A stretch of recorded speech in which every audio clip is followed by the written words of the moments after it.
Video பார்த்துருக்கவங்க எல்லாருக்கும் வணக்கம். Welcome back to my channel. இன்னைக்கு என்ன வீடியோல என்ன பார்க்க போறோம்னா, ரேண்டமா ஒரு டாக் தான் பார்க்க போறோம். என்னன்னா, நீட் எக்ஸாம் பத்தி நம்ம நிறைய கேள்விப்பட்டிருக்கோம். நீட் எக்ஸாமை பத்தி, நீட் எக்ஸாம்னால வர விளைவுகள், அதெல்லாம் எல்லாமே நம்ம நியூஸ் சேனல்ல பார்த்துட்டு இருக்கோம். ரீசெண்டா கூட நிறைய வீடியோஸ்லாம் பார்த்துருப்பீங்க. இன்னொன்று, நீட் தேர்வு ரத்து பண்ணதுனால வந்து ஒரு பொண்ணு ஆஹ் அவங்களுடைய உயிரை அவங்களே எடுத்துக்கிட்டாங்கன்னு நம்ம நியூஸ் சேனல்லாம் பார்த்துருப்போம். ஸோ நீட் எக்ஸாம் அப்படிங்கிறது ஒரு எக்ஸாம். எப்படி நீங்க மற்ற எக்ஸாம்லாம் எழுதுறீங்களோ அந்த மாதிரி எக்ஸாம். என்ன இது, நீங்க இந்த நீட் எக்ஸாம்ல பாஸ் பண்ணீங்கன்னா நீங்க டாக்டர் சீட் உங்களுக்கு கிடைக்கும், டாக்டர் ஆகலாம் படிச்சுங்கிறதா கான்செப்ட். கண்டிப்பா நீங்க ட்ரை பண்ணுங்க. நல்லா படிச்சு நல்ல மார்க் எடுத்து பாஸ் ஆகுறவங்களும் இருக்காங்க. இதே உலகத்துல தான் இருக்காங்க. ஸோ உங்களால முடியாதுன்னு இல்லை, நீங்க முயற்சி பண்ணுங்க. ஒரு வாட்டி தோல்வி அடைஞ்சிச்சு அப்படின்னா அடுத்த முறை எழுதிக்கலாம். டாக்டர் படிச்சா மட்டும்தான் சக்சஸ்ஃபுல் லைஃப் கிடைக்கும், நல்ல வாழ்க்கை கிடைக்கும் அப்படின்னு கிடையாது. உங்களுடைய கனவா இருக்கலாம், எய்மா இருக்கலாம், என்ன வேணா இருக்கலாம். உங்க சின்ன வயசுல இருந்து என்னோட ஆசை, அதை எப்படி ஒரு நிமிஷத்துல விட்டு போக முடியும் அப்படின்னா அந்த 20 வருஷம் நீங்க வாழ்ந்திருப்பீங்க. இன்னும் இவ்வளவோ இருக்கு வாழ்றதுக்கு, 40-60 வருஷம் இருக்கு இன்னும் வாழ்றதுக்கு. ஸோ அதுல எவ்வளவு இந்த உலகத்துல பாருங்க, எவ்வளவு சாதனையாளர்கள் இருக்காங்க. நீங்க எடுத்து பாத்தீங்கன்னா எல்லாருமே டாக்டராவா இருக்காங்க. எவ்வளவோ துறைகள் இருக்கு. லட்சக்கணக்கான துறையில எவ்வளவோ பேர் வந்து சாதிச்சுட்டு தான் இருக்காங்க. ஒண்ணு இல்லைன்னா இன்னொன்னு. ஒரு கதவை அடைச்சிட்டா இன்னொரு கதவு கண்டிப்பா திறந்துதான் இருக்கும். அப்படி உங்களுக்கானது இல்லைன்னா நீங்க அது நமக்கானது இல்லை அப்படின்னு விட்டுடுங்க. இன்னும் மருத்துவத்துறையில தான் நீங்க சேவை செய்யணும்னா எம்பிபிஎஸ் மட்டும் இல்லை, நிறைய இருக்கு. மருத்துவத்துறையிலேயே நிறைய பிரிவுகள் இருக்கு, நிறைய டிபார்ட்மெண்ட்ஸ் இருக்கு. எல்லாத்துக்குமே நீட் எக்ஸாம் வச்சுதான் எடுக்கிறாங்கன்னு கேட்டா இல்ல.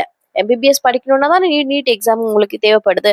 நிறைய மருத்துவத்துறையில இன்னும் நிறைய டிகிரிலாம் இருக்கு, அதை படிங்க. உங்களுக்கு மருத்துவத்துறையில தான் போகணும்னா அதை படிக்கலாம். இல்லாம நிறைய துறைகள் இருக்கு இல்லையா? ஆசிரியர், டீச்சர் ஆகலாம், அட்வொகேட் ஆகலாம், இன்ஜினியர் ஆகலாம். நிறைய நிறைய நிறைய இருக்கு. நீங்க வந்து ஓனா பிசினஸ் பண்றீங்க, ஒரு ஆண்டர்பிரினர் ஆகலாம், பிசினஸ் மேன் ஆகலாம், என்ன வேணா ஆகலாம். டாக்டரா ஆகிட்டு நான் டாக்டர் ஆகலைன்னா அதோட என் லைஃபை முடிச்சுக்கணும் அப்படிங்கிறது முடிவே கிடையாது. இதுக்கு வந்து நம்மளோட பேரண்ட்ஸ் சைட்ல இருந்து என்னென்ன பண்ணணும் அப்படின்னா, அவங்க சின்ன வயசுல இருந்தே நீங்க சொல்லி கொடுக்கணும். இப்ப அவங்களுக்கு டாக்டர் ஆகுறதா கனவு அப்படின்னா, டாக்டர் ஆகிறதுக்கு நீ முயற்சி பண்ணு, உன்னால முடியும். அப்படி முடியாத பட்சத்துல அம்மா இருக்கேன், அப்பா இருக்கோம், நாங்க எல்லாம் வந்து உங்களை பார்த்துப்போம்.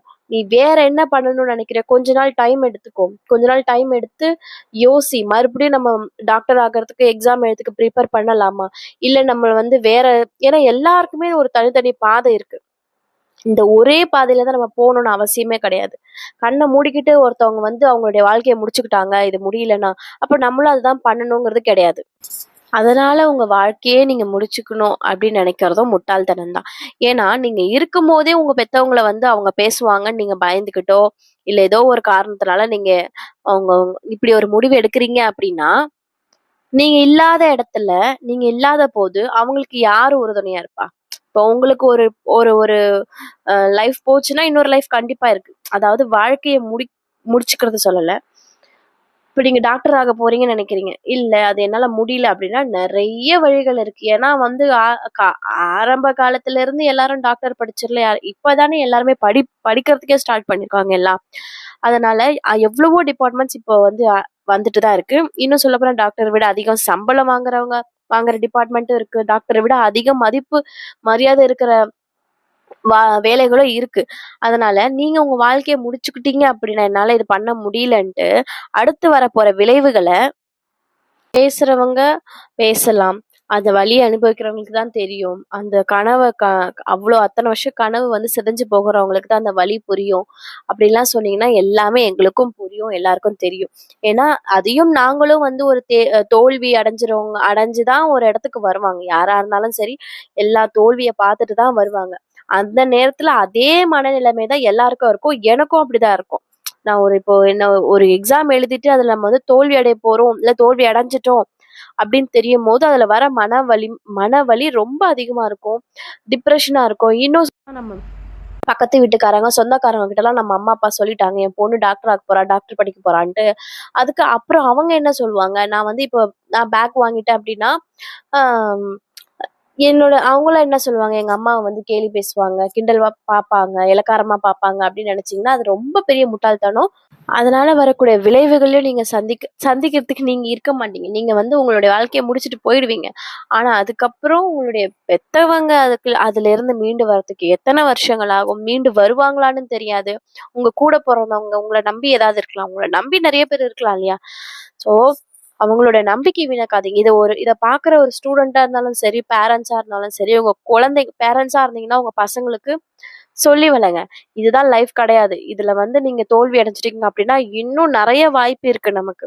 நம்ம லைஃப் எவ்வளோ பெருசு. இன்னும் நெறைய வாய்ப்பு இருக்கு. இல்லையா அப்படியே தூக்கி போடு. நம்ம வேற வேற பார்த்துக்கலாம். அப்படின்னு சொல்லி நீங்க ஆரம்பத்துல இருந்தே அவங்களுக்கு வந்து ஒரு ஹோப் குடுக்கணும். ஒரு நம்பிக்கை குடுக்கணும்.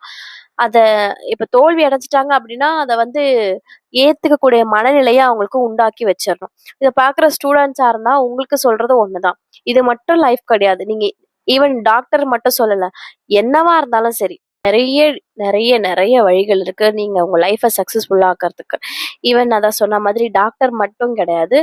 அ இப்ப வேற ஏதோ ஒரு ஆசைப்பட்டிருப்பீங்க. அது கிடைக்காம போகலாம். அதனால கண்டிப்பா மன உளைச்சலுக்கு வருவீங்க. ஒரு 2 நிமிஷம் அழுதுருங்க. இல்ல 2 மணி நேரம் அழுங்க. இல்ல 2 நாள் அழுங்க, 2 வாரம் அழுங்க, 2 மாசம் கூட அழுங்க. அழுது முடிச்சுட்டு கொஞ்ச நேரம் யோசிச்சு பாருங்க. இவ்ளோதானா? இத கடந்து வந்தா நம்மளுக்கு வேற லைஃப் இருக்கும். அப்படின்னு சொல்லிட்டு கொஞ்சம் யோசிச்சு பாருங்க. கொஞ்சம் மூவ் ஆன் பண்ண பாருங்க. வேற எதுலயாவது உங்களுடைய கவனத்த செலுத்த பாருங்க. கண்டிப்பா உங்க லைஃப் வந்து நீங்க நெனச்சத விட சக்சஸ்ஃபுல்லாவும், பயங்கர சூப்பராவும் தான் போகப்போது.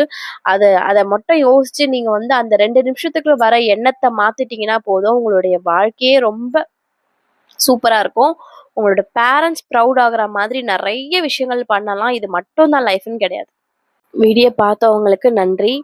இதுவரைக்கும் நான் பேசினதெல்லாம் புரிஞ்சிருக்கும்னு நெனைக்கிறேன். இது மட்டும் லைஃப் கிடையாது. ஸோ இன்னொரு வீடியோல நம்ம பார்க்கலாம். தேங்க்ஸ் ஃபார் வாட்சிங். சப்ஸ்கிரைப் பண்ணாம பார்க்குறீங்க அப்படின்னா என்னோட சேனல சப்ஸ்கிரைப் பண்ணிக்கோங்க.